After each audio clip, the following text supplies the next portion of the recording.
Então, pessoal, na aula passada a gente falou sobre a definição de um algoritmo e nessa aula a gente vai falar sobre o ponto 2 e o ponto 3, né, que são as estruturas fundamentais de um algoritmo e como a gente representa um algoritmo na prática, tá?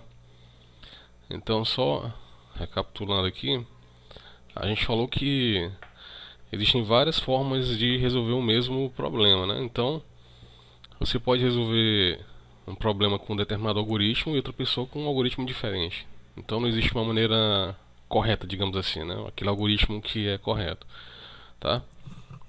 Existe um algoritmo que resolve o problema e aí o que vai fazer diferença é a eficiência dele, tá? Então, do que a gente tem que da definição que a gente tem que fixar é que um algoritmo ele é uma sequência lógica, né, ordenada. Você executa uma após a outra, tá? Essas instruções, né, esse conjunto de instruções, elas devem ser realizáveis no tempo finito e sempre buscando consumir a menor quantidade de recursos possíveis, tá bom? Beleza. A partir daí a gente vai falar das estruturas fundamentais, né? Quais são elas?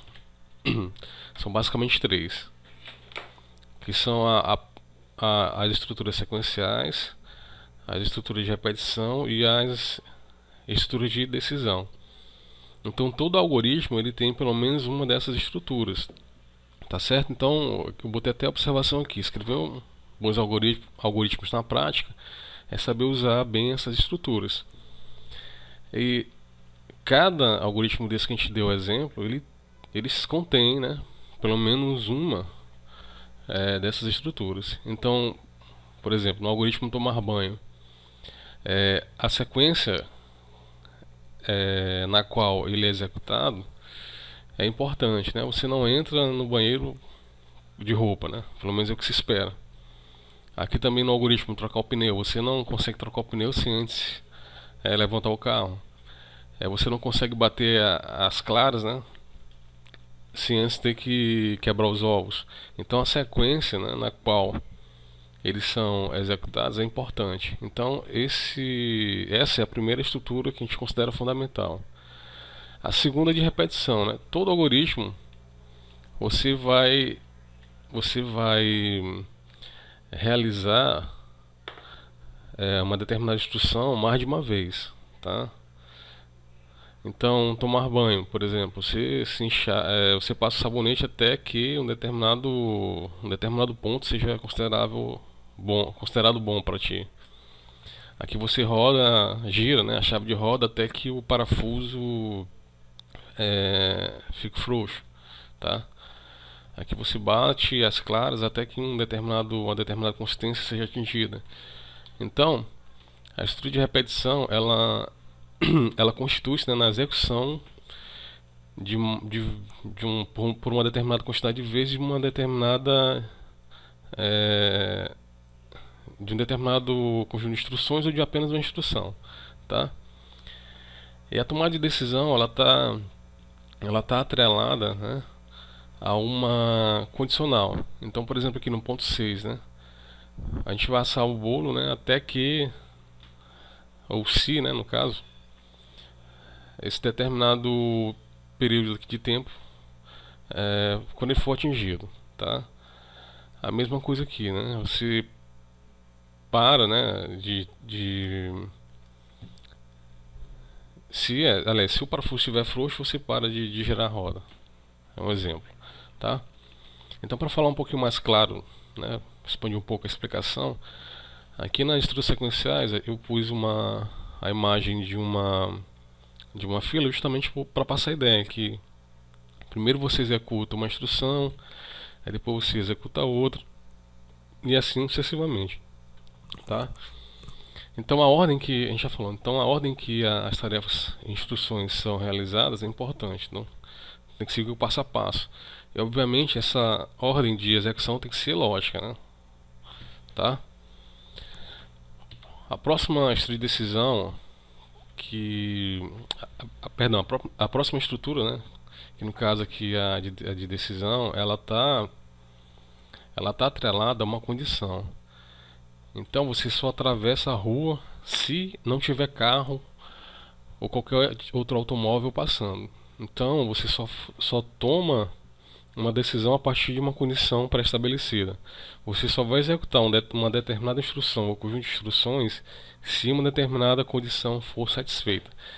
Tá certo? Então essa é a estrutura de decisão. Tá? Toda estrutura de decisão está condicionada a um determinado fator, né? Você só vai executar um conjunto de instruções caso uma condição seja satisfeita ou não. Tá certo? A gente vai deixar isso aí mais claro nas aulas futuras. Estrutura de repetição é aquilo que eu falei, né? Você executa uma instrução uma determinada quantidade de vezes, tá? A estrutura de repetição também está atrelada a uma condição, né? Aqui no caso a condição é dar 3 voltas, né?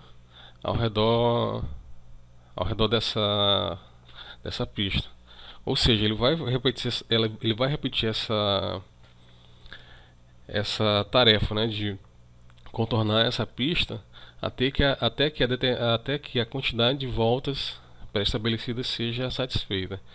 Então, a estrutura de repetição, assim como a de tomada de decisão, ela está atrelada a uma condicional. Você faz uma coisa tantas vezes.